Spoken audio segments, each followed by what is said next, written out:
Question number 29। इन तीनों में से ये पूछा कि किसका मेरिट मूवमेंट हाईएस्ट होगा। मेरिट मूवमेंट निकालने का फॉर्मूला बताओ पहले मुझे।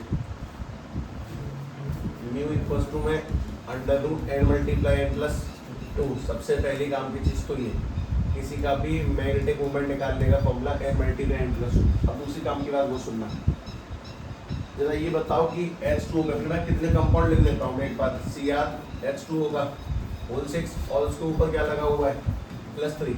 उसके बाद में FeH2 होगा होल 6 और उसके ऊपर भी क्या लगा हुआ है +2 और यहाँ पे लगा है ZnH2 होगा होल 6, इस पे लगा है +2। तुम बस एक सिंपल बात बताओ मुझे।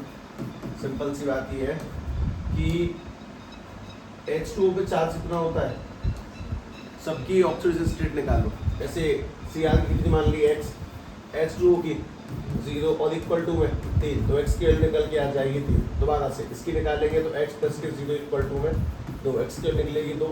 यहाँ पे निकालोगे तो x प्लस 0 इक्वल टू में 2, तो इसकी भी निकल के आ जाएगी x की वैल्यू 2। सबकी ऑक्सीडेशन स्टेट निकल के आ गई थी। अगला काम, Cr का नंबर बता सकते हो 24 को कैसे बांटेंगे। 18 तो आर्गोन तक चले जाएंगे, 18। उसके बाद में 4s1 और 3d 5। उसके बाद में इसका नंबर 26 है और Fe का 26 है, इसको कैसे बांटा जाएगा। आर्गोन तक तो 18 आएंगे, उसके बाद में 4s2 और 3d 6 है। उसके बाद में जिंक का नंबर अगर याद हो तो 30 है। अगर 30 है तो अपने पास 18 आर्गोन तक आ जाएंगे, 4s2 और 3d 10। इसकी स्टेट 3 होने का मतलब इसमें से 3 इलेक्ट्रॉन निकालो। 3 कौन से निकलेंगे, एक तो यहाँ से निकालो, 2 यहाँ से निकालो, तो S में कितने बचे 0 और 2 यहाँ से गए, 1 और 2 3 गए, तो 3 यहाँ से आएंगे तो कितने बचेंगे, 2 यहाँ से आएंगे कितने बचेंगे। तुम्हें 3 इलेक्ट्रॉन निकालने हैं, 3, तो एक तो ये चला गया और 2 इसमें चले गए, 2 इसमें से, तो यहाँ पे 3 बचे। दोबारा से 2 इलेक्ट्रॉन निकालो, 2। अगर 2 इलेक्ट्रॉन निकालेंगे तो 4s0 और 3d 6। उसके बाद में अगले वाले में से 2 इलेक्ट्रॉन निकालो, इसमें चले जाएंगे 4s0 और 3d कितना 10। अब बनाते हैं मैग्नेटिक मूवमेंट। यहाँ पे d में कितने इलेक्ट्रॉन है 3, तो d में 3 बनने का तरीका 1 2 3 4, 1 2 3। इसमें कितने इलेक्ट्रॉन है 6, तो 6 बनने का तरीका, मैं थोड़ा ऊपर बढ़ लूँ, 6 बनने का तरीका 1 2 3 4 5 6। और इसमें कितने 10 बनने के लिए तो पूरा फुल हो जाएगा मामला। 1 2 3 4 5 6 7 8 9 10। ये बताओ यहाँ पे अनपेयर्ड कितने हैं 3, यहाँ पे अनपेयर्ड कितने हैं और यहाँ पे अनपेयर्ड कितने हैं 0। तो अगर सबका मैग्नेटिक मूवमेंट निकालने की कोशिश करी जाए तो सभी लोग सबका मैग्नेटिक मूवमेंट देखो। पहले वाले इसका देखो क्रोमियम का अगर म्यू निकालेंगे तो अपने पास अनपेयर्ड है 3, तो 3 मल्टीप्लाई में 3 प्लस 2। उसके बाद में निकालेंगे Fe का, Fe में अनपेयर्ड कितने 4, तो इसका जब निकालेंगे तो 4 मल्टीप्लाई में 4 प्लस 2। और जब उसका निकालेंगे जिंक का, तो जिंक में एक भी खाली नहीं है, तो 0 मल्टीप्लाई में 0 प्लस 2। इसका आंसर निकलेगा √15, इसका निकलेगा √24 और इसका निकलेगा √0 का 0, 24 का 4.8 लगभग और 15 का 4 से कम, तो 3.8 लिख दिया मैंने लगभग। ठीक है, सबसे ज़्यादा किसका है Fe। मतलब सिंपल वही सॉल्यूशन था, मैं तुम्हें करने को तुम कर लेते, मतलब इतना बहुत कठिन के है नहीं इसके अंदर, कोई नहीं। क्वेश्चन नंबर 30 देखें सभी लोग। 30 में ये पूछा कि इनमें से सबसे ज़्यादा स्टेबल कौन सा है। स्टेबल में तो बता दूं, जिसके जितने ज़्यादा बॉन्ड होंगे और जो रिंग लाइक स्ट्रक्चर बनाएगा वो ज़्यादा स्टेबल है। जो गोल हो और जिसके बॉन्ड ज़्यादा हो वो उतना ज़्यादा स्टेबल माना जाएगा। तो इनमें से सबसे ज़्यादा बॉन्ड किसके, देखना सबसे ज़्यादा लिगेंड किस पर अटैच है। सबका कोऑर्डिनेशन नंबर चेक करो, सबका कोऑर्डिनेशन नंबर कितना है 30 में। इसका कोऑर्डिनेशन नंबर कितना है H2 होगा 6।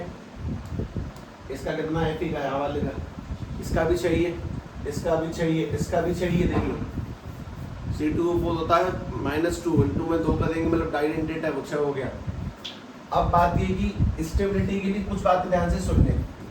कोई भी कंपाउंड उतना ज़्यादा स्टेबल माना जाएगा जितने उसमें पहली बात तो बॉन्ड पॉसिबल होंगे, ज़्यादा बॉन्ड ज़्यादा स्टेबल, और सबसे मेन है अगर उसमें रिंग लाइक स्ट्रक्चर बना दी, अगर चलेट दिखा दिया, रिंग लाइक यानी कि चलेट इफेक्ट दिखा दिया तो वो उतना ज़्यादा स्टेबल है। जो गोल्ड में स्टेबल है ना वो सबसे ज़्यादा स्टेबल है।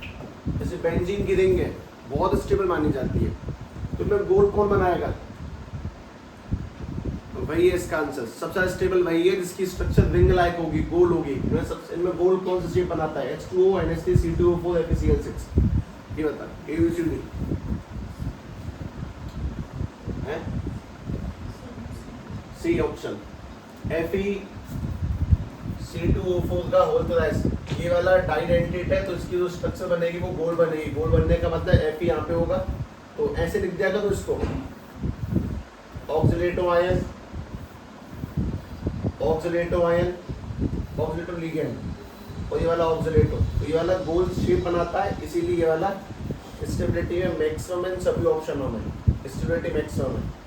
सबसे मेन काम की चीज़ जिसके पास में बॉन्ड ज़्यादा होंगे वो स्टेबल है, और जिसकी शेप गोल होगी वो स्टेबल है। खत्म। क्वेश्चन नंबर 31 ध्यान से देख ले, ध्यान से। What will be the correct order of wavelength? एक मिनट, अपने पास में पहले ध्यान से ये चेक करना कि NiH2O का होल 6 के ऊपर कितना चार्ज है? H2O नहीं है, अच्छा मैंने पीछे लिख दिया H2O+2, ठीक है कोई नहीं।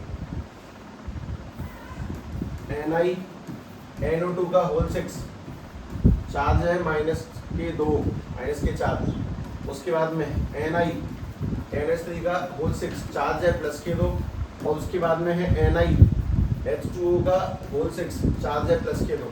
एक छोटी सी बात का जवाब दो, इन सब में सेंट्रल मेटल एटम सेम है, इन सब का कोऑर्डिनेशन नंबर भी सेम है। इसमें ये पूछा है कि लाइट को कौन मतलब विजिबल लाइट को ज़्यादा अच्छे से एब्जॉर्ब करना, कोई मतलब कि ऐसी कोई बात है। लाइट के बारे में कोई बात चल रही है, मैं तो सवाल समझा दूंगा, बहुत बड़ा कठिन के लिए नहीं है। लाइट के बारे में कोई बात चल रही है, ये बताओ कलर्ड कंपाउंड कब पॉसिबल है? जब नीचे की लिगेंड ऊपर जाएंगे, मतलब नीचे से ऊपर जाएंगे, ऊपर से नीचे। जब टी ऑर्बिटल का क्या होगा? ट्रांजिशन होगा, मतलब नीचे से ऊपर जाते हैं तब कलर कंपाउंड बनते हैं ना, नहीं बनते। और नीचे वाले ऊपर कब जाएंगे? जब गैप कैसा होगा? कम। अगर गैप ज्यादा होगा तो नहीं जाएंगे। अच्छा, गैप कम कब होता है? स्ट्रॉन्ग में कि वीक में? वीक में। और गैप ज्यादा कब होता है? इस बात का मतलब ये कि अगर अपने पास में स्ट्रॉन्ग लिगेंड होंगे तो गैप ज्यादा हो जाएगा, और ज्यादा गैप होने पे कलर वाले कंपाउंड नहीं बनेंगे। और अपने पास में अगर वीक लिगेंड होंगे तो गैप छोटा होगा, और गैप छोटे होने से कलर कंपाउंड बनेंगे। बस ये वाली बात है, इसका तुम्हें लगभग आइडिया हो जाना चाहिए कि अगर गैप ज़्यादा है तो ट्रांजिशन पॉसिबल नहीं है, अगर ट्रांजिशन पॉसिबल नहीं है तो कलर भी नहीं बनेगा। अगर गैप कम है, छोटा गैप है, तो ट्रांजिशन पॉसिबल है, और अगर ट्रांजिशन पॉसिबल है तो गैप मतलब ट्रांजिशन पॉसिबल है तो कलर बनना पॉसिबल है। अब एक छोटी सी बात था, इन सभी में सबसे वीक लिगेंड कौन सा है? इन सब में सबसे कमजोर कौन सा है? देख लो कोई बात नहीं, आप छुपा के ही सही, हमारे पास वो सीरीज लिखी है उसमें देख लो, उसे याद पेपर से 2 दिन पहले ही करना, उससे पहले कर लेंगे तो समाज में बदनामी हो जाएगी हमारी। ठीक है, सवाल किसने याद कर लिया? बताओ सबसे वीक कौन सा है सब में? H2O। उससे ज्यादा पावरफुल कौन सा है?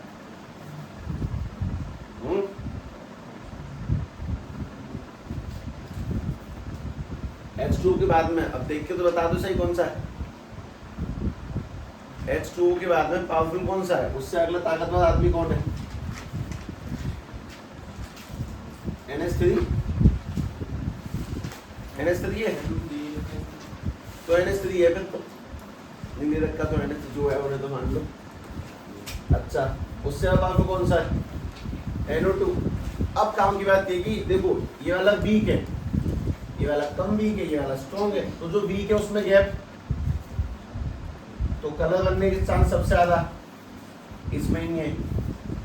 इस थोड़ा सा स्ट्रॉन्ग है तो कलर बनने के चांसेस में थोड़े से कम हो गए, और ये ज़्यादा स्ट्रॉन्ग है तो उसमें कलर बनने के चांसेस बहुत कम हो गए। सबसे ज़्यादा कलर बनने की संभावना किसमें है? क्यों? वीक लिगेंड है, चेंज कर सकते हैं डी से डी, उससे कम इसमें, उससे कम इसमें, ये वही पूछ रहा है।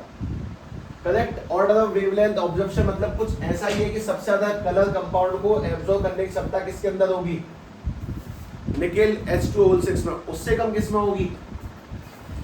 NiNH3 का होल 6, और उससे कम किसमें होगी? सबसे ज्यादा कलर के बनने की संभावना, ऐसा कुछ बताओ किसके अंदर सबसे ज्यादा किसमें है? NiH2 का होल 6 प्लस 2 सबसे ज्यादा इसके अंदर। उससे कम किसमें? उससे कम है NiNH3 का होल 6 प्लस के 2, और उससे भी कम किसमें है? उससे भी कम है NiNO2 का होल 6 प्लस के 2। ये बात है तुम्हें ना रिपीट में लगानी होगी। तुम ऐसे एक बार में तो बिल्कुल तैयार मत रहना कि मैं पहली बार में से नहीं होता, किसी से नहीं होता। वो समझने वाली चीज है कि जो लिगेंड वीक है, इस बात का मतलब ये कि उनका गैप कम है। गैप कम है तो डी से डी जा सकते हैं, और जा सकते हैं तो कंपाउंड कैसे बनेंगे? कलर। जो लिगेंड स्ट्रॉन्ग है उनका गैप ज्यादा है, गैप अगर ज्यादा है तो नहीं जा सकते, इसीलिए कलर नहीं बनेगा। तो यहाँ पे ये वीक है, यहाँ कलर बनेगा, वो सबसे आगे, यहाँ थोड़ा सा कम है, कलर नहीं बनेगा, वो बीच में कम चांस है, और ये बिल्कुल नहीं बनेगा तो सबसे पीछे लगा हुआ। बस इस बात को ध्यान रखें। आगे चलते हैं।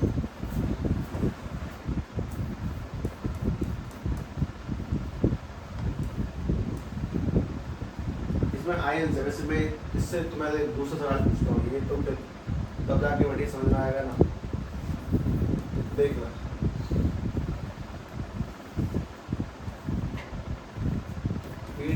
NH4Cl2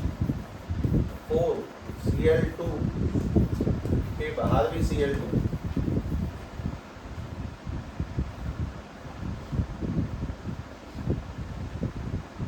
इसमें टोटल चार्ज कितना होगा? अगर ये टूटे तो टोटल आयंस कितने होंगे?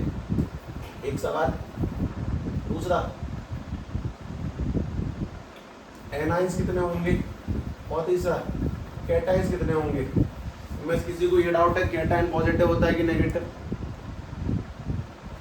मैं बता अपनी बुद्धि का प्रयोग करके कैटाइन पॉजिटिव होगा कि नेगेटिव, ये बता दो बस ध्यान से। अगर तुक्का मारने पे आ जाओ तो चलो तुक्का मार दो। चलो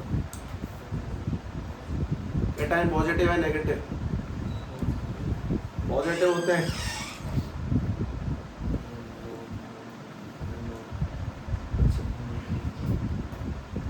हाँ पॉजिटिव ही होते हैं वैसे। तो ये तुक्का मैं इसलिए मार रहा हूँ, कल मैं 10th क्लास में ट्रू फॉल्स आते हैं ना, मैंने उनसे चार ट्रू फॉल्स चारों पूछे, आते तो नहीं थे, पूछे मैंने पहले का बताइए फॉल्स, उसका ट्रू था। अगले का बताइए ट्रू, उसका फॉल्स था। फिर अगले उन्होंने रन लगाया दोबारा, ट्रू, उसका ही फॉल्स था। एक सही नहीं बैठा। मतलब ये उनमें से किस्मत मतलब इनकी मतलब कहाँ लिख के आती है कि दो ऑप्शन है, जिंदा रहना है कि मरना है। मरना है। तुम लोग अपनी किस्मत पे मत खेलना है।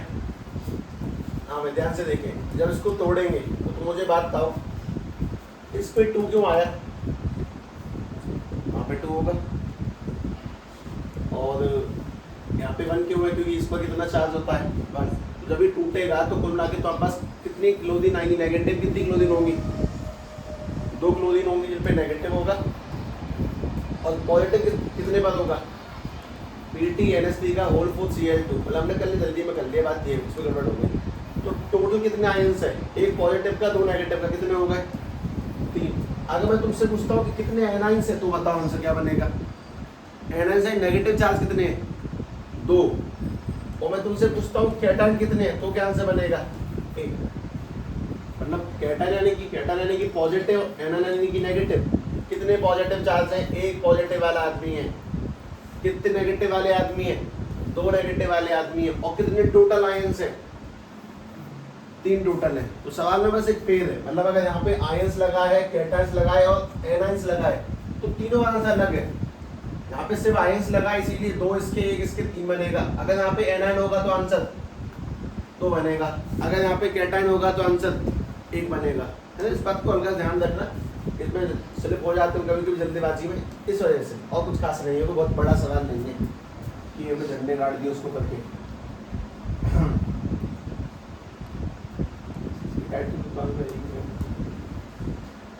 एक सेकंड, अब मैं अभी ऊपर जा रहा हूँ और क्या होगा।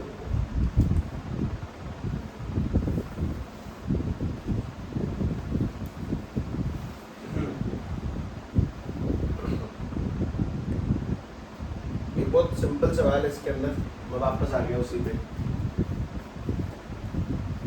क्वेश्चन नंबर 25वां सवाल क्या कहता है वो समझे। पहली बात तो बोलता है कि TiH2O का होल 6 प्लस के 3 जो लिखा हुआ है, ये कैसा कलर कंपाउंड है? कलर कंपाउंड है। ये वॉयलेट कलर है यानी कि कलर्ड है, कुल मिला के। अब कलर कौन सा है ये तो प्रैक्टिकली पता चलता है, लेकिन कलर्ड कंपाउंड है। ये कलर क्यों बना होगा, रीजन देना है तुम्हें, बिना ये जाने की टाइटेनियम का नंबर क्या है, बताओ क्या बताओगे। कोई भी कंपाउंड कलर कैसे बना होगा, उसको क्या जवाब दोगे भैया। पहली बात तो इस वाले फॉर्मूले के अंदर H2 कैसा लिगेंड है, वीक लिगेंड है। तो वीक लिगेंड होने की वजह से CF वाली जो स्प्लिटिंग एनर्जी वो कैसी होगी, कम होगी। और कम एनर्जी की वजह से D to D ट्रांजिशन हो गया होगा, और D से D ट्रांजिशन होने की वजह से कंपाउंड कैसे होंगे, कलर कंपाउंड है। मतलब बिना इस बात को जाने कि टाइटेनियम का कोई नंबर है कुछ है, लेकिन हम जवाब दे सकते हैं कि H2O वीक लिगेंड है, गैप कम होगा, और गैप कम होने के साथ साथ वो ट्रांजिशन कर गए होंगे, इसीलिए कंपाउंड कैसा बन गया, कलर कंपाउंड। तो कोई बहुत बड़ा खेल नहीं था। खैर तुम लोग अब 24 पढ़ा।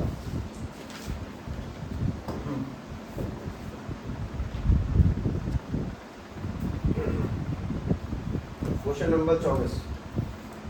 इसीलिए अगर मैं ट्राई करने को करूँ तो एनसीईआरटी से जल्दी निपटा दूँ मैं, पर बात निपटाने की है नहीं फिलहाल।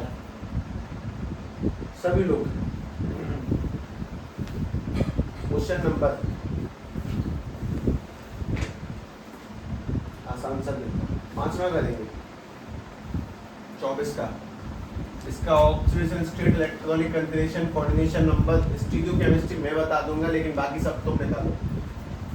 कल इसको K4MnCN6 को सॉल्व करें सभी लोग। 5वां K4MnCN का होल 6, इसका नाम बनाओ, पहले नाम लिखना, पहले इसकी ऑक्सीडेशन स्टेट लिखनी है उसी में, इसका इलेक्ट्रॉनिक कन्फिगरेशन लिखना है, T2G में कितने होंगे, EG में कितने होंगे, नाम बनाओ पहले।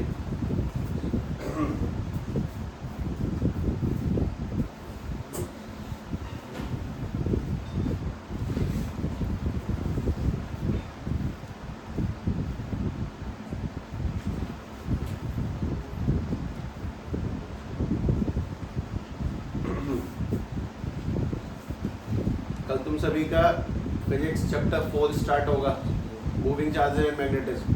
ध्यान रखना, समय सुबह 8 बजे, कॉन्स्टेंटली पूरे टाइम के लिए, कोई बदलाव नहीं है।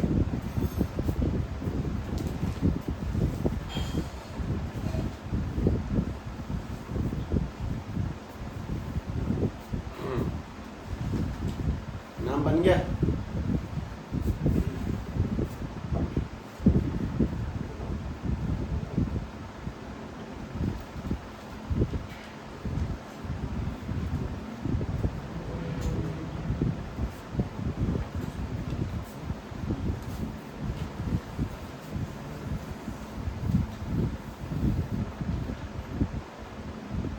सभी लोग मुझे नाम बताना जरा एक बार।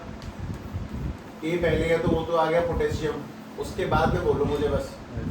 हेक्सा, साइनिडो, मैग्नीज को क्या पढ़ोगे, नेगेटिव में है तो क्या पढ़ोगे, क्रोमियम को क्रोमेट पढ़ते हैं, मैग्नीशियम को मैग्नेट पढ़ेंगे। मतलब एक मिनट, मैग्नीज पहले MANGANES होती है ना, तो मैंगनेट पढ़ेंगे, मैंगनेट, ठीक है, तो उसको पढ़ा जाएगा मैंगनेट। अच्छा ब्रैकेट में कितना लगेगा ये बता दो बस, इसकी स्टेट कितनी मानी जाएगी, मतलब इस पे 4 क्यों आया बताना, क्योंकि वहाँ पे पक्का -4 होगा, तो इसकी क्या मानी गई, x CN की होती है माइनस के 6 इक्वल टू -4, यानी कि x इक्वल टू -4 + 6, x की वैल्यू निकल के आएगी 2, तो इसका ब्रैकेट में आएगा 2। भाई सबसे पहले नाम हो गया, दूसरा उसकी ऑक्सीडेशन स्टेट हो गई।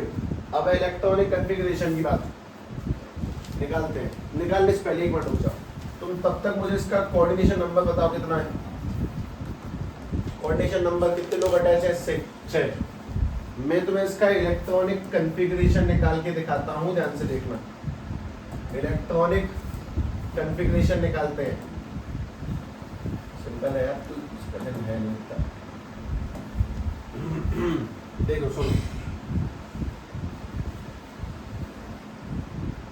एमएन का नंबर बताएं सभी लोग पहले तो 25 है।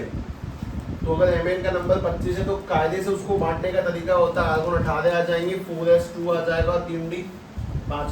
कितने इलेक्ट्रॉन निकालने हैं उसमें से? 2, क्योंकि उसकी स्टेट 2 निकल के आई है। जब तुम 2 इलेक्ट्रॉन निकालोगे तो बन जाएगा 25, तो ठीक है, आर्गोन भी ठीक है, 4s 0 और 3d 5। अब तो मुझे ये बताओ कि 6 है ना ये, तो 6 में कौन सा होता है? ऑक्टाहेड्रल। ऊपर कौन जाएंगे? Eg। नीचे कौन जाएंगे? T2G।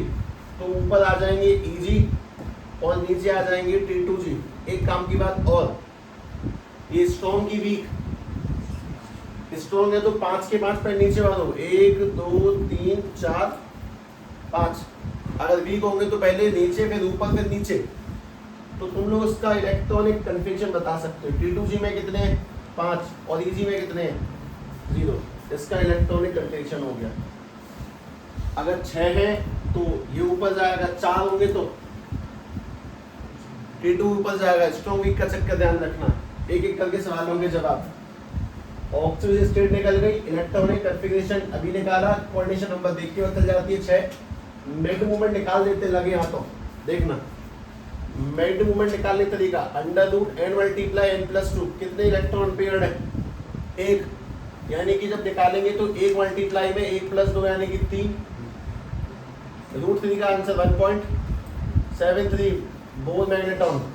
Bore magneton Bn। एक और बचा जवाब बस। Stereo chemistry. पहली बात, स्टीरियो में कितने टाइप के आइसोमर्स आते हैं? स्टीरियो केमिस्ट्री में कितने आते हैं? एक तो वो वाले आते हैं जियोमेट्रिकल और दूसरे कौन से आते हैं? ऑप्टिकल। तो जियोमेट्रिकल में भी 2 टाइप होते हैं, सिस और ट्रांस, और ऑप्टिकल में भी होते हैं 2-3 टाइप। तो ऑप्टिकली एक्टिव और ऑप्टिकली इनएक्टिव। तुम्हारे पास में इसमें एमएन में कितने लोग हैं अटैच?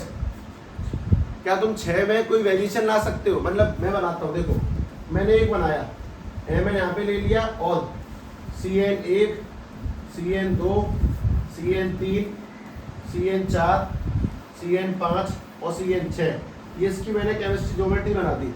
क्या और बन सकते हैं? क्यों? क्योंकि सारे के सारे सेम है। That's it. अच्छा ये बताइए ऑप्टिकली एक्टिव है कि इनएक्टिव है?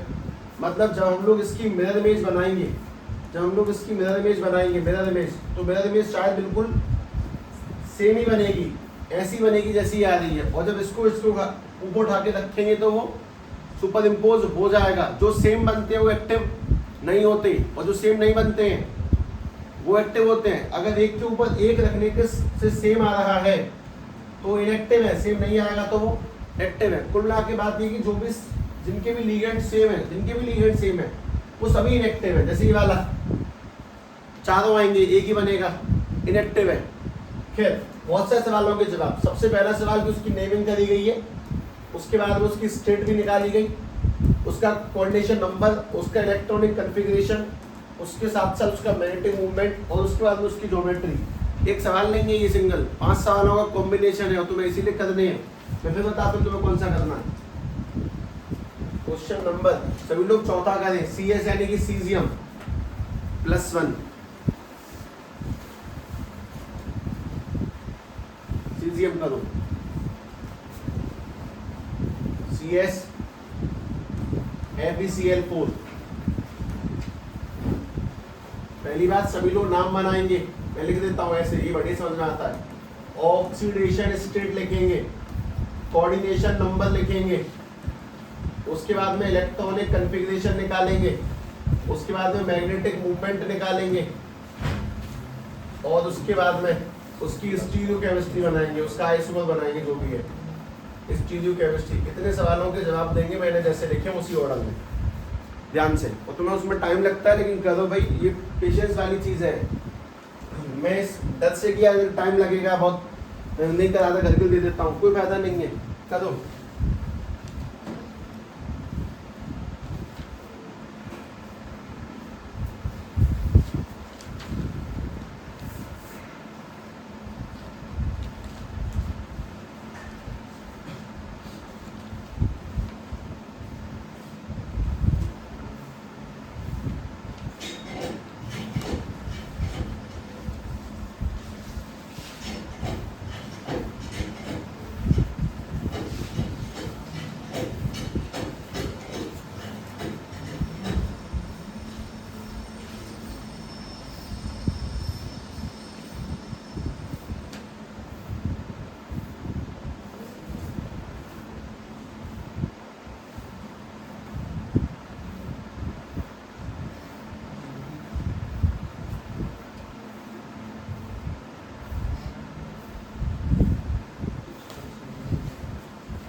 1 2 3 4 5 6 सवाल है, लगभग 5 तो ही।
नाम बताएंगे पहले, सीएस का नाम, सीजियम, सीएस का नाम सीजियम। उसके बाद में अगला टेट्रा क्लोरिडो, एफी का पहले ब्रैकेट में थर्ड प्लस वन होती है ना उसकी, थर्ड। तो ऑक्सीडेशन स्टेट क्या निकल के आई 3, कोऑर्डिनेशन नंबर क्या निकल के आया 4। इलेक्ट्रॉनिक कन्वेक्शन निकालने के लिए खेल बढ़ेगा।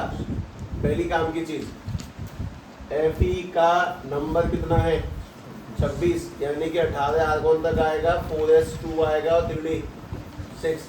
कितने इलेक्ट्रॉन निकाल दिए, उसकी स्टेट कितनी है 3। अगर 3 है स्टेट तो 3 इलेक्ट्रॉन निकालो, प्लस 3। अगर 3 इलेक्ट्रॉन निकालेंगे तो 4s0 और 3d में कितने 5।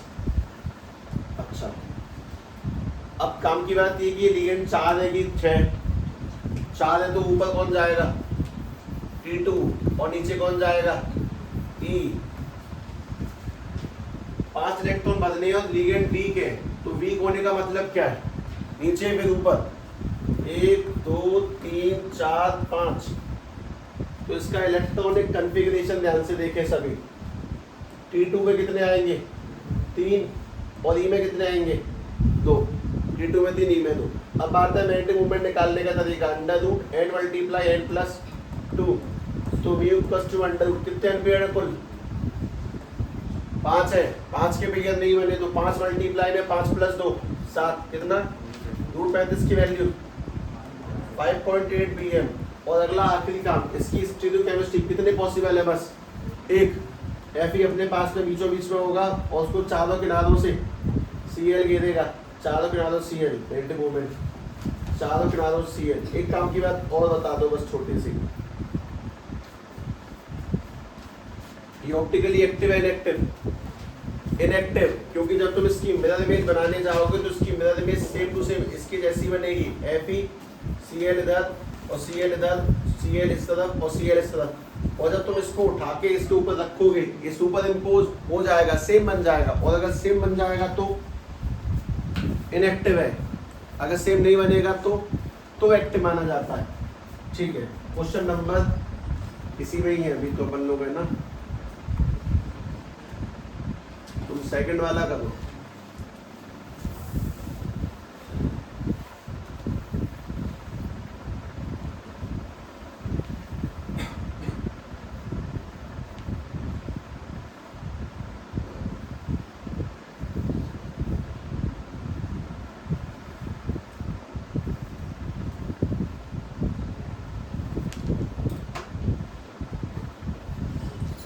सेकंड वाला सेकंड CuNH3 का होल 5 ClCl2।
CuNH3 का होल 5 Cl बार Cl2।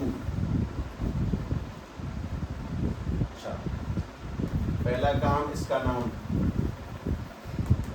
दूसरा ऑक्सीडेशन स्टेट, तीसरा इसका कोऑर्डिनेशन नंबर, चौथा इसका इलेक्ट्रॉनिक कॉन्फ़िगरेशन, पांचवा इसका मैग्नेटिक मूवमेंट और छठवां इसकी स्टीरियोकेमिस्ट्री। स्टीरियोकेमिस्ट्री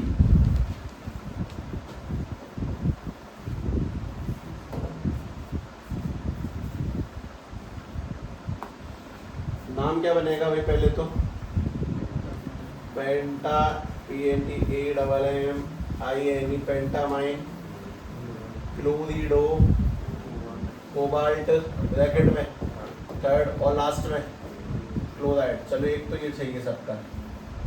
ऑक्सीडेशन स्टेट क्या निकल के आ रही है इसकी 3, वो ब्रैकेट वाली 3 है, दोबारा लिखते हैं हम लोग, कुछ खास नहीं। कोऑर्डिनेशन नंबर 5 और 1। ये होमोलेप्टिक है कि हेटेरोलेप्टिक है?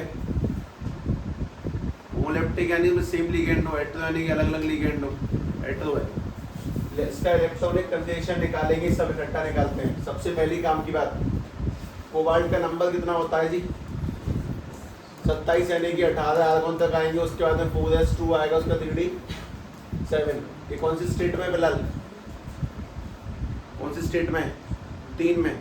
तो उसमें से 3 इलेक्ट्रॉन निकालो, जब 3 निकालोगे तो बना दे जाएगा 18 आर्गन, 2 इसमें जाएंगे तो 4s0, 3d कितने आएंगे 6। अब भरते इलेक्ट्रॉन, जब इलेक्ट्रॉन भरने का नंबर लगेगा 6 है तो ऊपर कौन जाएगा Eg, और नीचे कौन आएगा E2G। अब 6 भरने हैं तो मुझे बताओ ये स्ट्रॉन्ग है कि वीक, कौन स्ट्रॉन्ग है इनमें, एन, और कौन वीक है, चलेगी किसकी, स्ट्रॉन्ग की। स्ट्रॉन्ग ऐसी थोड़ी स्ट्रॉन्ग है, चलेगी उसी की। जब उसकी चलेगी तो भरे 6 इलेक्ट्रॉन, कहाँ भरे जाएंगे 1 2 3, अगला 4 5 6। तो इसका इलेक्ट्रॉनिक कन्फिगरेशन निकल के आएगा जी T2G में 6 होंगे, Eg में 0। नेगेटिव मूवमेंट बता दो इनसे देख के 0, क्योंकि अनपेयर्ड है। और इसकी स्टीरियो केमिस्ट्री बनाई जाए तो कोबाल्ट के पास में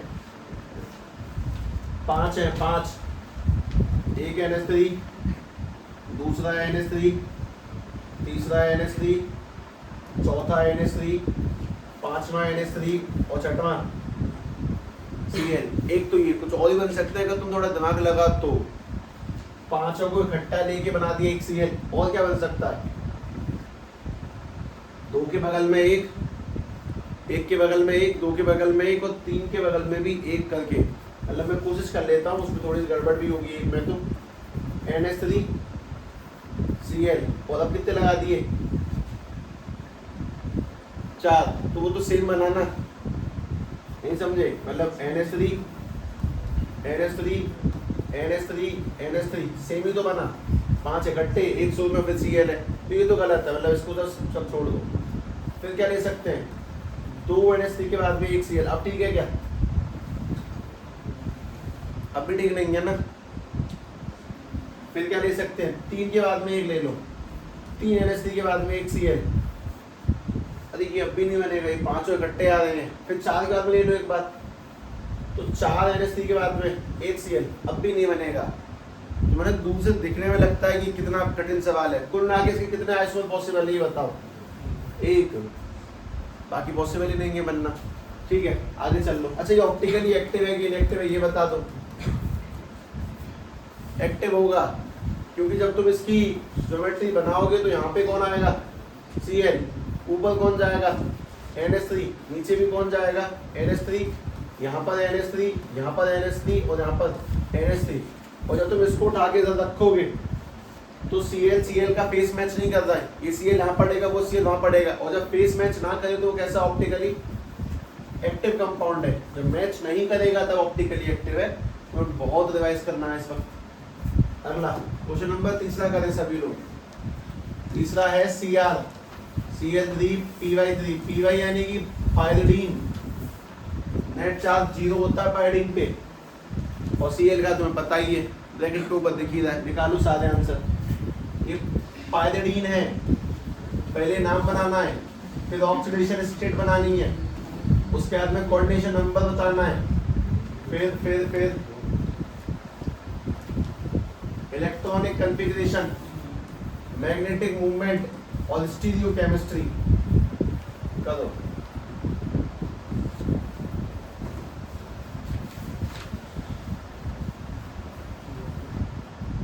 तुम्हें जितने सवाल कराए हैं अगर तुमने ईमानदारी से वो सारे रिवाइज कर लिए हो, कर लिए हो, कहानी आस पास जा चुकी है, बस सादा खेल अभ्यास का बचा हुआ है। प्रैक्टिस करें।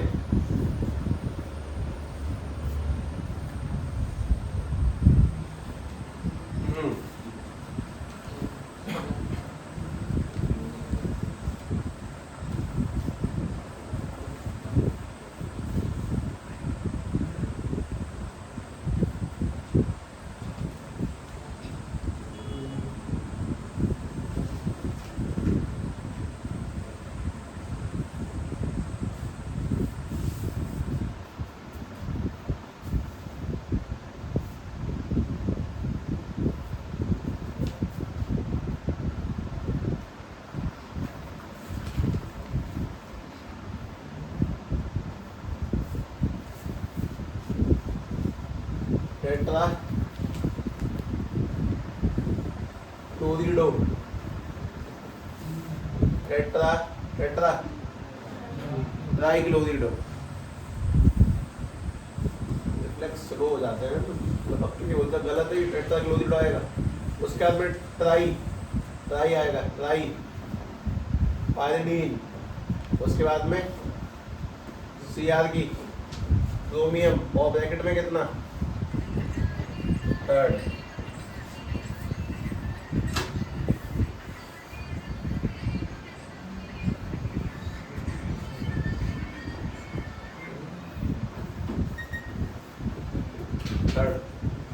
ऑक्सीडेशन स्टेट बोलो 3।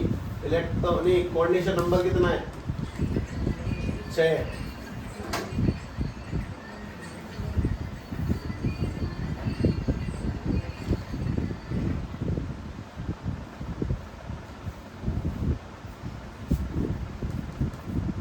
इलेक्ट्रॉनिक कंडीशन निकालनी है, ठीक है निकालता हूं मैं, सुनो ध्यान से। क्रोमियम का नंबर 24, असलियत में बढ़ते हैं ऐसे, आर्गोन उसके बाद में 4s1 और 3d 5। तो मैं उसमें से कितने इलेक्ट्रॉन निकाल के बाहर कर दिए, पहली बात ये बताओ 3। जब 3 बाहर करोगे तो Cr+3 में से आर्गोन 3 बाहर होंगे, 3 है ना स्टेट, 3 बाहर होंगे। 4s में कितने बचेंगे 0 और 2 इसमें चले जाएंगे तो कितने बचेंगे 3। अब इलेक्ट्रॉन बदलने जब हम लोग जाएंगे 6 है, ऊपर कौन जाएगा Eg, नंबर 6 है ऊपर जाएगा Eg और नीचे कौन आएगा। तो 3 इलेक्ट्रॉन कहाँ बदले जाएंगे 1 2 3। तो इसका इलेक्ट्रॉनिक कन्फिगरेशन T2G में कितने 3, Eg में कितने 0। मैग्नेटिक मोमेंट √3 एम्पियर है तो 3 × 3 + 2 यानी कि 3 × 5 √15 का आंसर कुछ 16 से कम होता होगा, 3.8 के आसपास। और स्टीरियोकेमिस्ट्री बनाते हैं इसकी, देखना ध्यान से। Cr Cl Cl Cl Py Py Py, ये तुम्हें शक्ल याद है जहाँ पे 3 इकट्ठे होते हैं, एक मर्द और एक फेस। ये कौन सा है, ये फेसियल आइसोमर है। और इसके बाद एक और बनता है, तुम्हें ये वाला जब ट्राइंगल सा दिख जाए दैट इज फेसियल आइसोमर। और एक और दिखेगा, अभी रुक जाओ, ये ट्राइंगल नहीं बना। अच्छा एक ये वाला मेरे पास में Cl Cl Cl और Py, उसके बाद में Cl Py और Py, ये वाला कौन सा है मर्द आइसोमर। तो इसके 2 आइसोमर बन गए। इनमें से ऑप्टिकली एक्टिव कौन सा इलेक्टिव कौन सा वो बताना है ध्यान से। शायद दोनों ही है। इसकी मेरे बेस तुम देख लो कॉपी नहीं होगी, उसकी भी कॉपी नहीं होगी, तो कल्पना करनी होती है, बनाना नहीं होता, थोड़ा बुद्धि लगानी होती है। सब अगर इसकी मिरर बनाएंगे तो Cr के बाद में जैसे यहाँ पे 3 पाई है तो तीनों पाई यहाँ पे आएंगे, Py Py Py, और यहाँ पे 3 Cl और तीनों Cl यहाँ आएंगे। अगर इसको उठा के इसके ऊपर रखेंगे तो मिरर इमेज नहीं बनेगी, सेम नहीं है, मतलब ऑप्टिकली एक्टिव है। इस चीज़ को ध्यान से समझे कि यहाँ पे बहुत बड़ा खेल नहीं है, बस हम शायद प्रैक्टिस में थोड़ी कमी रख दे तो गड़बड़ हो जाएगी। तो पहला करता हूँ, पहले कंपाउंड का नाम, पहला कंपाउंड लिखा है K, ब्रैकेट में Cr, H2O का होल ट्वाइस, C2O4 का होल ट्वाइस, डॉट में 3H2O। ये पहली बार नाम आएगा। चलो इसका नाम बनाओ सभी लोग, ये इसका चक्कर रहने देना, इस वाले का कोई लफड़ा नहीं है, तुम पहले नाम बनाओ जो है उसी का बनाओ।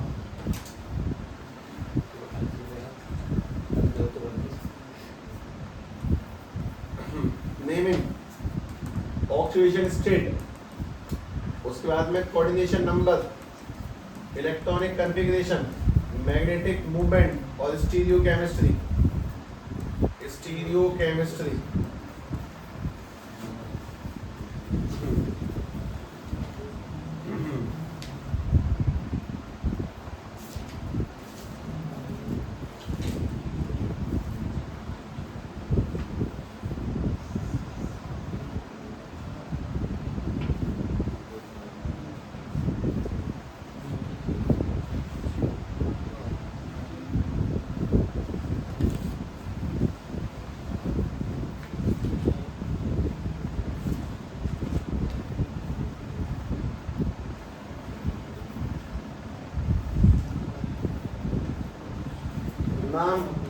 मैं सहायता करूंगा। हाँ भाई, पहले के का नाम क्या लगेगा?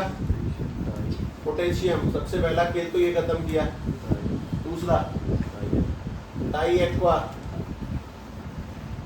उसके बाद में डाई ऑक्सिलेटो, उसके बाद में क्रोमेट नेगेटिव डब्बे में ना, इसीलिए ब्रैकेट में बता दो बस। थर्ड, क्योंकि इस पर 1 है तो इस पर भी -1 होगा। Cr का नंबर x, इसका 0 और 2 दूनी -4 = -1, वहाँ भेजेंगे तो x की वैल्यू आ जाएगी 3।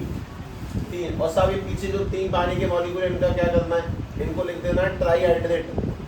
अच्छा ठीक है, ध्यान रखूंगा। ओके, इनको ट्राईहाइड्रेट लिख देना, बाकी इनका कुछ चक्कर नहीं है। अच्छा ठीक, नाम ऐसे ही बनाना था। Oxidation state 3। कोऑर्डिनेशन नंबर बताओ देख के, कितना दिख रहा है तुम्हें?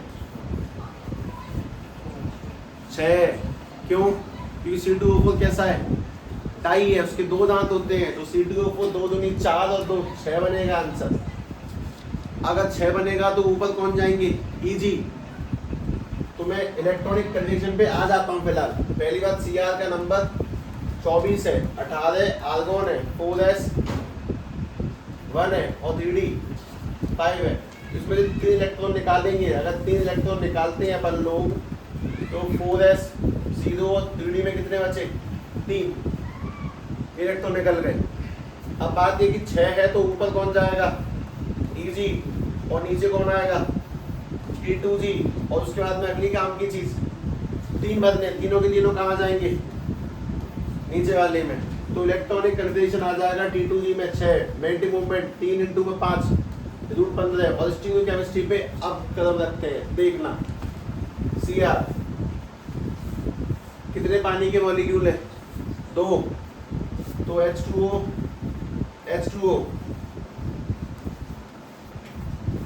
उसके बाद में C2O4 कितने हैं? 2। तो एक C2O4 और एक C2O4। तो मुझे बस देख के ये समझाओ कि अगर इसकी मिरर इमेज बनाई तो सेम आएगी कि नहीं आएगी? ऊपर भी H2, नीचे भी H2, अगल बगल सेम। अगर सेम आएगी तो ऑप्टिकली एक्टिव है, इनएक्टिव। ये ऑप्टिकली एक्टिव कंपाउंड नहीं है। किसी का एक और बन सकता है।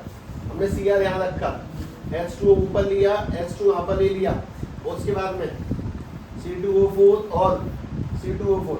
अब जब इसकी बनाएंगे तो सेम नहीं निकलेगी, तो ये वाला कैसा हो जाएगा? Optically active compound. तो मैं अपनी बुद्धि से बस फिल कर देने होते हैं, और कुछ खास नहीं, बड़ा चीज नहीं है, सिंपल है।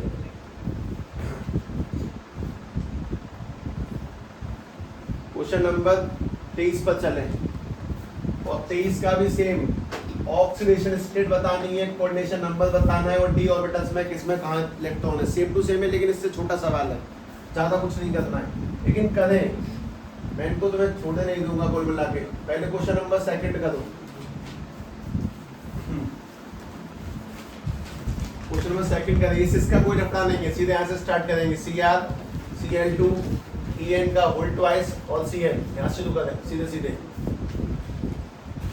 इसका नाम नहीं बनाना, ऑक्सीडेशन स्टेट बतानी है डायरेक्टली। इसका डी ऑर्बिटल मतलब T2G में कितने, कहाँ पे कितने जाएंगे वो बताना है, और इसका कोऑर्डिनेशन नंबर बताना है। सिंपल पलट के लिख देता हूँ, पहले कोऑर्डिनेशन नंबर और फिर डी ऑर्बिटल। उसमें टाइम लगता है क्योंकि निकालने में। निकालो।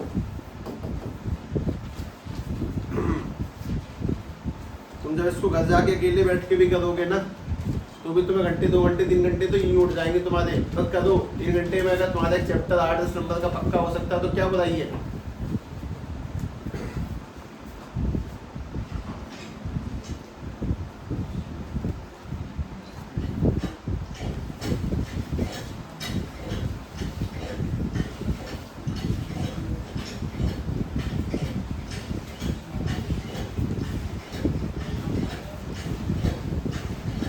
ऑक्सीडेशन स्टेट बताएगा कोई मुझे? इस पर एक है तो इस पर भी पक्का एक ही चार्ज होगा। Cr का x, Cl2 का -2, En का 0 और इक्वल टू में 1। जब उधर भेजेंगे तो x की वैल्यू क्या निकल के आएगी? 3। कोऑर्डिनेशन नंबर बता दो ज़्यादा, 4 या 6? 6, क्योंकि EN कैसा है, टाई, 2 दूनी 4 और 2 6।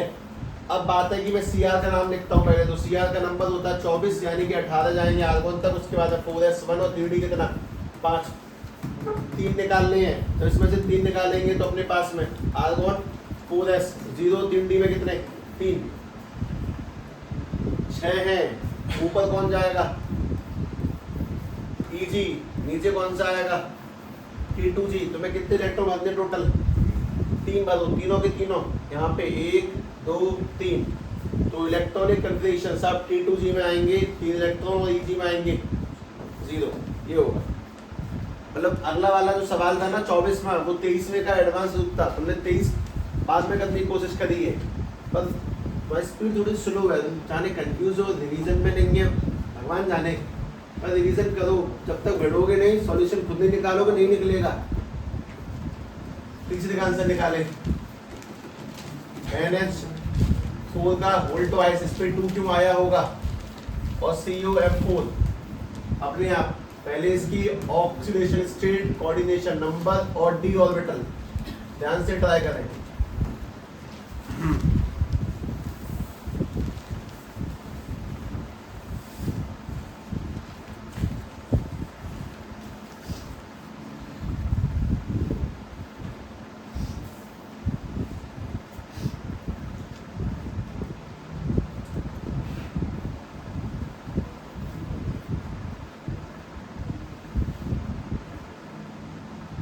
तुम्हारी फिजिक्स के अगले चैप्टर की खासियत है, तो तुम्हारे पुराने कंसेप्टों से जुड़ा हुआ बिल्कुल नहीं है, अब तो कोई से जुड़े हुए नहीं है, सब इंडिपेंडेंट है सब।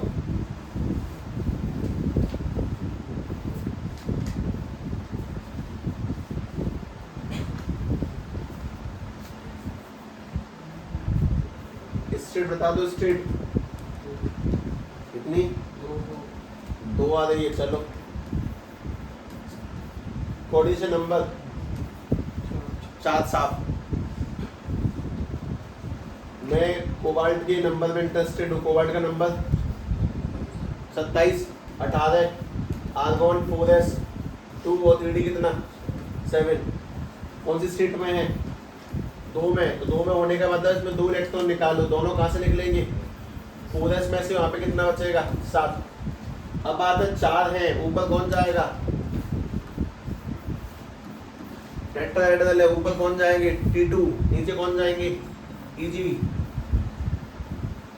ये स्ट्रॉन्ग है कि वीक है, तो इलेक्ट्रॉन कहाँ से कहाँ भरे जाने हैं, पहले नीचे फिर ऊपर फिर नीचे, 1 2 3 4 5 6 7। इलेक्ट्रॉनिक कन्फिगरेशन बोलो, Eg में कितने आए, E में कितने आए 4, और T2 में कितने आए, खत्म।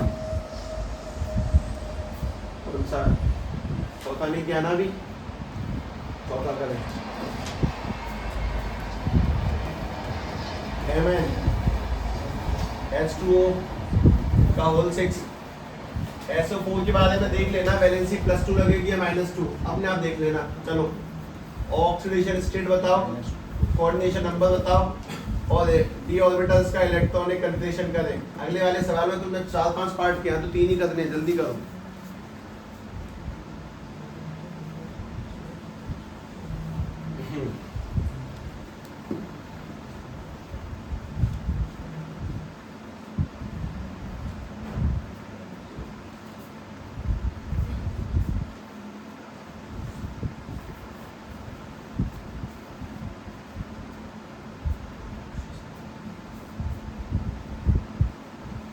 सारे NCERT क्वेश्चंस लंबे समय तक संभाल के रखने में एक चैलेंज होता है, मनोभावना का,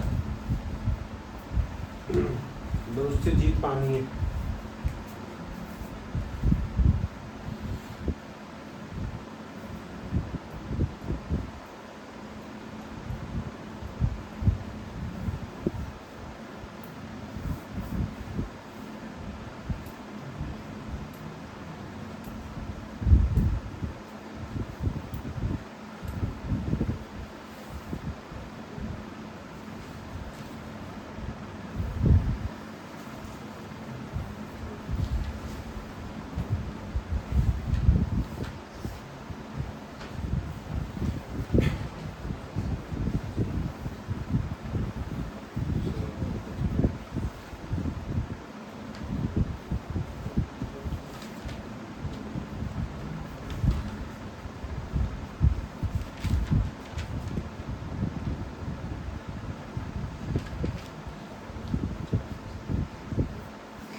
ऑक्सीडेशन नंबर कितना है 2, कॉर्डिनेशन नंबर कितना है 6, Mn का नंबर कितना है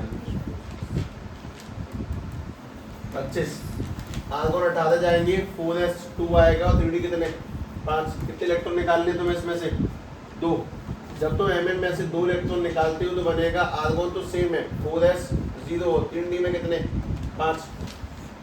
ऊपर कौन Eg और नीचे कौन D2G। 5 बदले हैं, 5 और अलग अलग बदले जाएंगे 1 2 3, उसके बाद में 4 5। तुम्हें ये अलग अलग पता किस चलती है वीक लिगेंड से। अब बात है कि इसका इलेक्ट्रॉनिक कंडीशन क्या बनेगा जी। T2G में तो आए हैं 3 और Eg में कितने आए हैं 5, नहीं 2, कुल मिला के 5 हो गए, 3 और 2 5।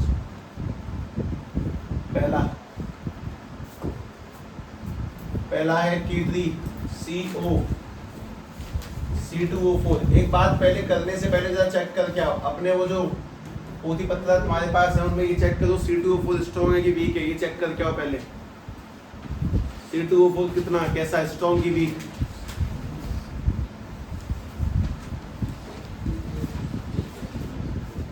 वीक है, ऐसा उसमें लिखा है कि वीक है, मतलब वो बीच में होगा ना, मतलब बॉर्डर पे होगा, बॉर्डर पे,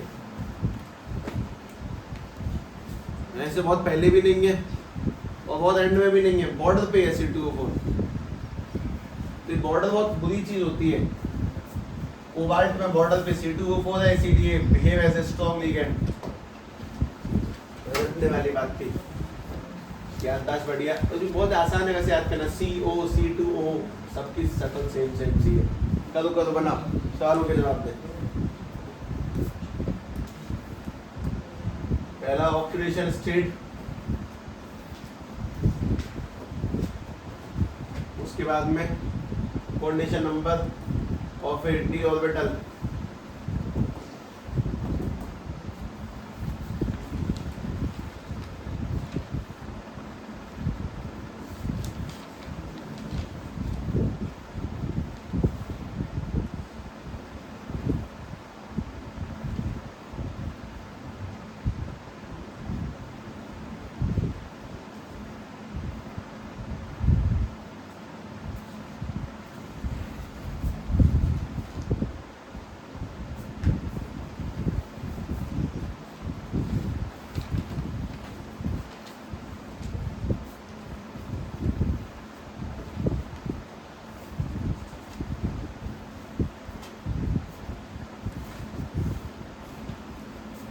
बताओ ऑक्सीडेशन नंबर बताओ,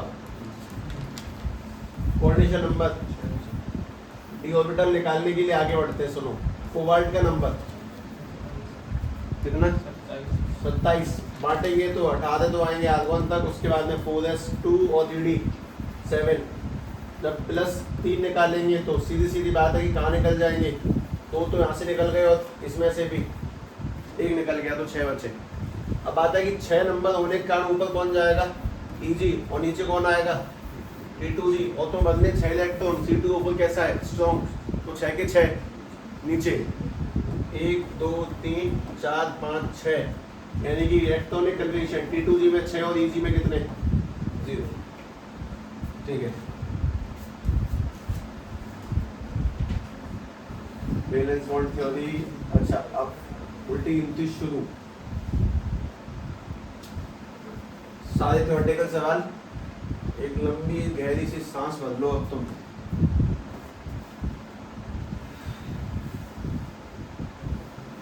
ठीक है, क्वेश्चन नंबर 14 में पेरेंट्स सभी लोग 14 पढ़ लें आराम से, बिल्कुल शांतिपूर्वक पढ़ लें बड़ी तरह से। एक एक सवाल बस पढ़ने में तुम्हें टाइम देना, मैं लिखूंगा तुम्हें उतारना, बस बात खत्म, क्योंकि है ही ऐसी चीज़ है।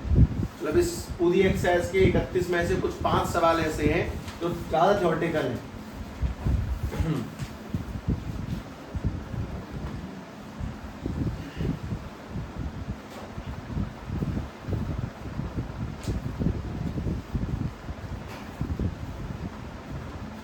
ये कह रहा है कि व्हाट इज द, मतलब क्या बनेगा फॉर्मूला अगर KCN को किस में डालेंगे, कॉपर सल्फेट में, aqueous KCN aqueous copper sulphate, और KCN की मात्रा कैसी होनी चाहिए ज़्यादा, तो तुम इसे नहीं कर सकते, सीधी बात ये।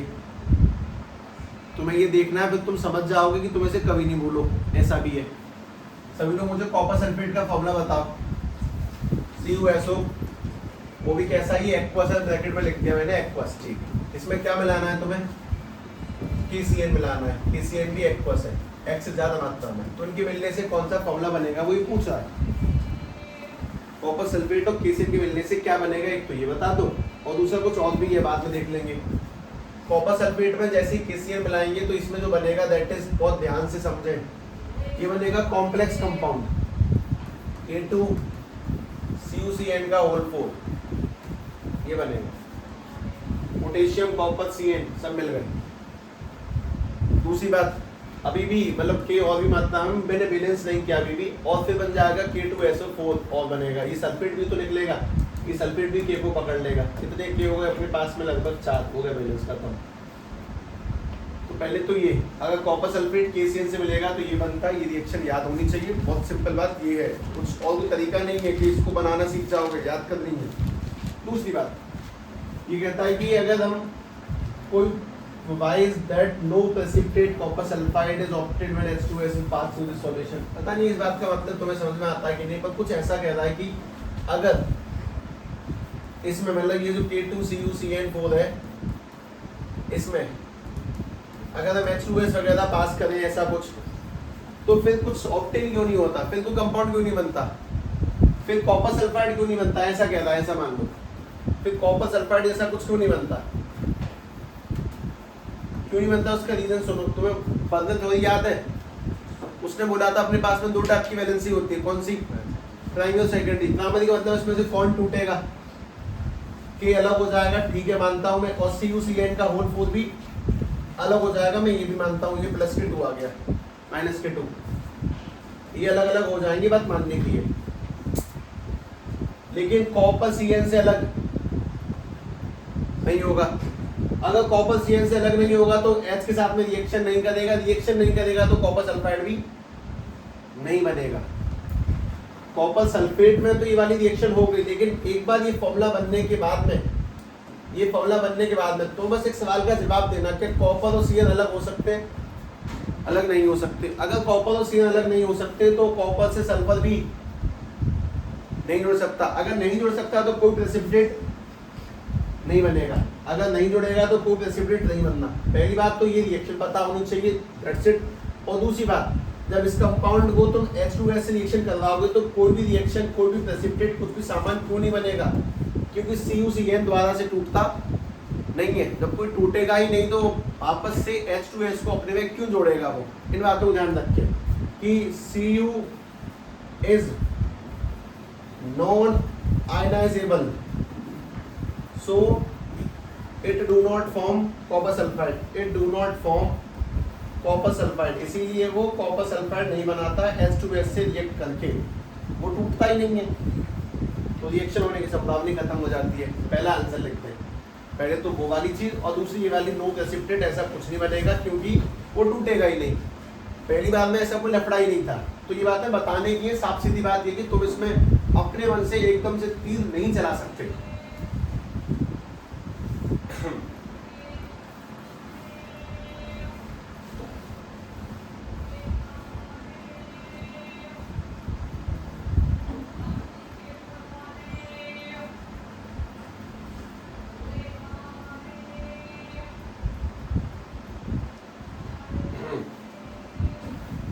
उसके ऊपर चलते हैं,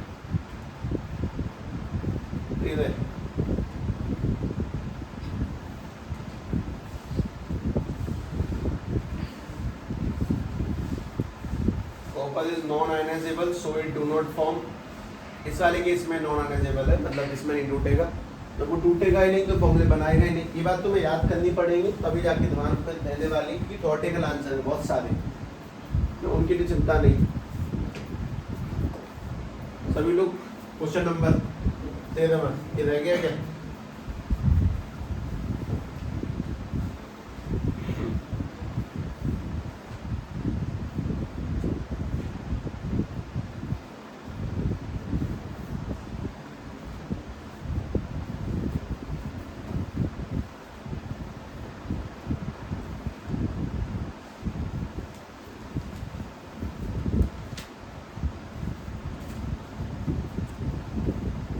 किधर ना देखें दोबारा से, एक्वस कॉपर सल्फेट सॉल्यूशन है, मैंने अभी लिखा था तुम्हारे सामने कॉपर सल्फेट एक्वस, ठीक।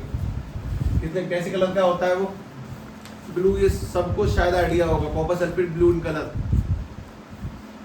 वो ग्रीन बना देता है जब उसको किस में रिएक्शन करेंगे, पोटेशियम क्लोराइड से, और बनाएगा लाइट ग्रीन, ब्राइट ग्रीन अगर किससे करेंगे, पोटेशियम क्लोराइड से। एक्सप्लेन करना है, मैं तो बता दूं केमिस्ट्री में एक्सप्लेन करने से कुछ नहीं होता, कोई बात में दम हो तब तो एक्सप्लेन करें। फिर क्या करना है, कुछ नहीं, रिएक्शन लिख के दिखानी है, बस बात खत्म। इसलिए ग्रीन है, इसीलिए ये ब्राइट ग्रीन है। मतलब तुम्हें बात बताओ तो किताब में लिख के क्या साबित कर दोगे कि ये ग्रीन और ब्राइट ग्रीन है, तुम्हें बात प्रैक्टिकली साबित कर सकते हो ना तुम। यहाँ पे तो बस रिएक्शन लिख के बोल दोगे साहब, that's why it is green, that's why it is bright green. मतलब तुम्हें बात समझाता हूँ पूरी, सुनो। पहली बात क्या सॉल्यूशन दिया हम लोगों को, कॉपर सल्फेट एक्वस। तो कॉपर सल्फेट एक्वस यानी कि CuSO4 एक्वस, ये किस कलर का होता है, ब्लू कलर का। एक बात बताओ, अगर ये ब्लू कलर है तो ये कॉम्प्लेक्स कंपाउंड है कि नहीं है, इसमें कलर है। मैं इसका दोबारा फॉर्मूला लिखता हूँ, कॉपर सल्फेट का वो फॉर्मूला जिसको कॉम्प्लेक्स बनाता है, वो वाला ध्यान से देखो। Cu H2O का होल 4 और देखना SO4, कॉपर सल्फेट एक्वस है, यही है सेम तो पहले लिखा था। तो ये याद होना चाहिए, रटने वाली प्रोसेस है, निकालना सब कुछ नहीं है। मैं तुम्हें बहुत छोटी सी बात कहता हूँ कि जब बताना कि SO4 पे कितना चार्ज होता है, तो इस पर भी कितना होगा, +2। H2O का होल 4 इस पर होगा +2। SO4 पे कितना होता है, -2। तुमने इसकी रिएक्शन किस किस से करवाई है, पहला किससे करवाई है, पोटेशियम फ्लोराइड से KF, और दूसरा तुमने इसकी रिएक्शन किससे करवाई है, CuH2O का होल 4 +2 पोटेशियम क्लोराइड से यानी कि KCl से। तो होना क्या वो समझो, F और Cl दोनों क्या चीज है, लिगेंड्स है। तो दोनों H2O को निकाल देंगे, खुद लग जाएंगे, बात खत्म। कुछ ऐसे करके CuH2O की जगह पे F4 आ जाएगा, चार्ज -2 का लॉजिक है, बताऊंगा तुम्हें। उसके बाद में CuCl4 चार्ज लग जाएगा -2। लॉजिक ये कि जरा इसकी स्टेट देखते हैं दोबारा से, X F कितनी होती है, -4 और इसकी -2, -4 को वहाँ भेजेंगे तो -2 + 4, 4 में से 2 गए तो X की वैल्यू क्या निकली, 2। और यहाँ पर निकालना Cu X वाटर की 0 और इसकी भी 2, तो X = +2। हाँ सही आ रहा। अब सवाल का जवाब देखें, कॉपर सल्फेट एक्वस कैसे कलर का है, ग्रीन। लेकिन जब वो पोटेशियम फ्लोराइड से रिएक्शन करेगा तो फ्लोरीन खुद लग जाता है, इसीलिए उसका कलर कैसा हो जाता है, ये ब्लू था, इसका कलर कैसा हो जाएगा, ये ब्लू था, इसका कलर कैसा हो जाएगा, ग्रीन। और यहाँ पे इसका कलर ब्लू था, लेकिन जब ये Cl से करेगा कलर कैसा हो जाएगा, ब्राइट ग्रीन। तुमने कुछ एक्सप्लेन किया, एक्सप्लेन नहीं किया, लेकिन नंबर पूरे इस चीज के तुमने रिएक्शन लिख के दिखाई है कि कॉपर सल्फेट जब KF से रिएक्शन करेगा पोटेशियम क्लोराइड से तो F लगा देगा, और इससे करेगा तो Cl लगा देगा। लेकिन सबके समस्या सबके सामने एक ही आती है, साहब मुझे ही पता कैसे चलता, पहली बार में नहीं पता चलता, तुझे पहली बार में कहीं पता नहीं चलती। ये बात ध्यान से देखनी थी, इसको कॉपी में लिखना था, इसको याद रखना था, जब पेपर में आएगा तो दोबारा करना था। तो सोच के साथ जाओ मत कि पहली बार में पता होते, मतलब जो भी सवाल हम लोग अब करने वाले हैं वो पहली बार में पता होने की बात ही नहीं है, उसको तो छोड़ ही दो, सोच में ही मत लेकर आओ। ठीक है, लिखे ध्यान से।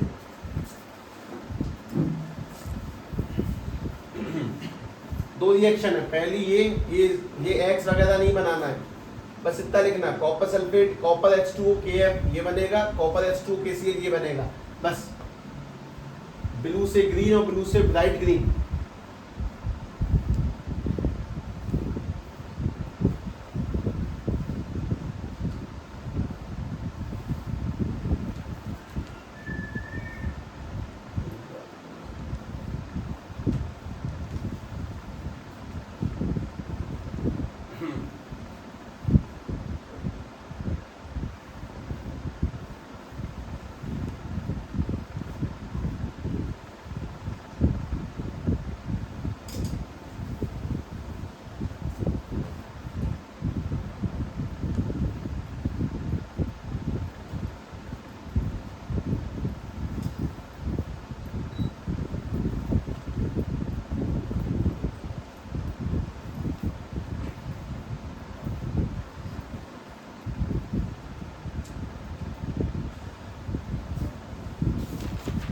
बस दो रिएक्शन, एक ये वाली और एक ये वाली, और कुछ नहीं। आगे चले, कौन सा बच्चा है अभी? हाँ भाई याद है 10, ठीक है सुने, याद है ये है COCl2 EN का वोल्ट वाइज। अरे तुम बना सकते हो इसके आइसोमर, अभी बनाए थे मैंने शायद जस्ट अभी। COCl2 EN का वोल्ट वाइज एक बनाओ, इसका बनाओ पहले, बाकी नहीं करेंगे, दोनों पार्ट आराम से फुर्सत के खेल है। बनाओ आइसो बनाओ इसके, और फिर बताना कौन सा ऑप्टिकली एक्टिव है कौन सा ऑप्टिकली इनएक्टिव है।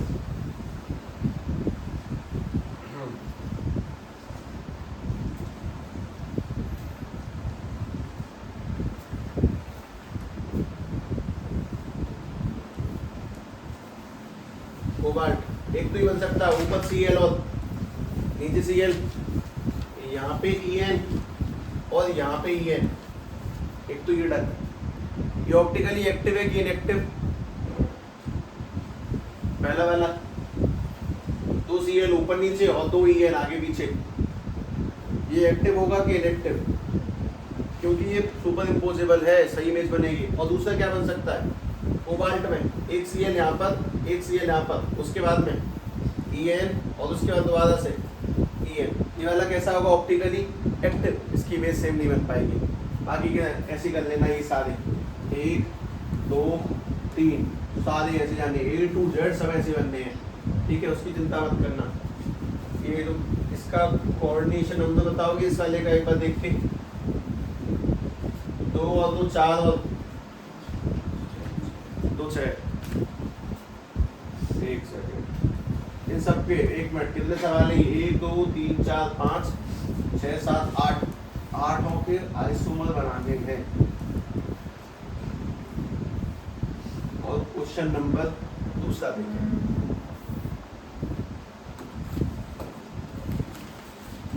Question number 2, FeSO4 is mixed with NH2SO4 to give the molar ratio gives test Fe, but CuMF does not give CO2 positive, explain why। अच्छा ठीक,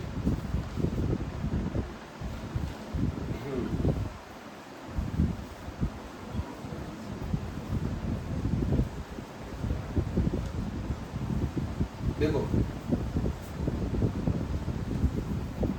बहुत काम की चीज है। इस सवाल चैप्टर के पहले शब्द से आया है। कितने टाइप कंपाउंड होते हैं? तो एक तो होते हैं डबल सॉल्ट और एक होते हैं कॉम्प्लेक्स सॉल्ट, कोऑर्डिनेशन सॉल्ट। तो ध्यान से समझना क्योंकि ये थोड़ा सा अच्छा खेल है। FeSO4 ठीक, मिक्स विद किसके साथ में? NH4 का वोल्ट ट्वाइस SO4, सॉल्यूशन है ये सब, ठीक है। 1:1 मोलर गिव्स Fe2 पॉजिटिव, बताता हूँ।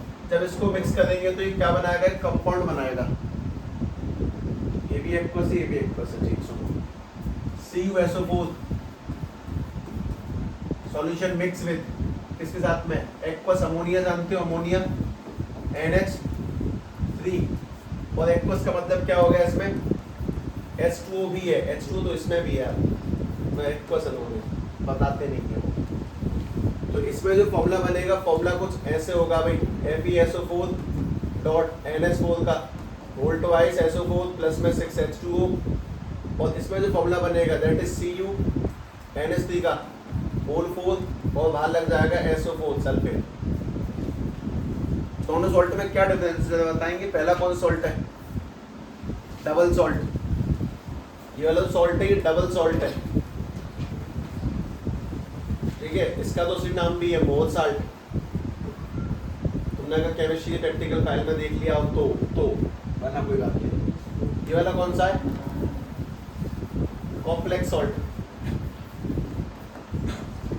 अब तुम मुझे ये बैलेंस नहीं करा मैंने ना, तो 5H2 वगैरह लग जाती हैं, ये H2O लग जाएगी इसमें। मैं तुम्हें कुछ और बता दूं, मैं फॉर्मूले के ऊपर नहीं हूँ, मैं तुम्हें कुछ और समझा रहा हूँ, वो समझे। डबल सॉल्ट में और कॉम्प्लेक्स सॉल्ट में क्या फर्क है बेसिक? ये वाला टूट जाएगा, ये वाला नहीं टूटेगा। मतलब जब तुम इसको पानी में मिलाओगे तो ये पानी में मिलने पर टूट जाएगा। Fe पॉजिटिव अलग बिखर जाएंगे, NH4 अलग बिखर जाएंगे, सल्फेट अलग बिखर जाएंगे, ये टूट जाएगा। लेकिन ये वाला नहीं टूटेगा। इसमें कौन टूटेगा बस ये बताओ। इसमें ये अलग होगा और ये वाला अलग। क्या कॉपर टूटेगा? कॉपर नहीं टूटेगा। मतलब पहले वाले केस में Fe हमें क्या देगा? +2 दे देगा, टूटता है क्योंकि वो। लेकिन दूसरा वाला केस एक कॉम्प्लेक्स सॉल्ट है तो कॉपर नहीं टूटेगा। अब सवाल पढ़ो। जब इसको इसमें मिलाते हैं तो गिव्स Fe2 पॉजिटिव, लेकिन जब इसको इसमें मिलाते हैं it does not give Cu2 positive. Why? जब इसको इसमें मिलाते हैं तो तोड़ने पर ये Fe+ देता है, लेकिन जब कॉपर को इसमें मिलाते हैं तो ये Cu+ नहीं देता। क्यों नहीं देता? उसका रीजन क्या लगेगा? क्योंकि भाई जब इसको तुमने इसमें मिलाया उसने कौन सा सॉल्ट बना दिया? Double salt. और double salt ionise completely. Double salt ionise completely. Ionise यानी कि टूटता है। आयनाइज कंप्लीटली टू गिव, वो पूरा टूट के क्या दे देगा? To give Fe2 positive. ये टूट टाट के Fe+ देगा। लेकिन दूसरे का जवाब ये कि जब तुमने कॉपर में इसको मिला वो कौन सा बना? ये कॉम्प्लेक्स सॉल्ट बना। और जब ये कॉम्प्लेक्स सॉल्ट बना इट डू नॉट आयनाइज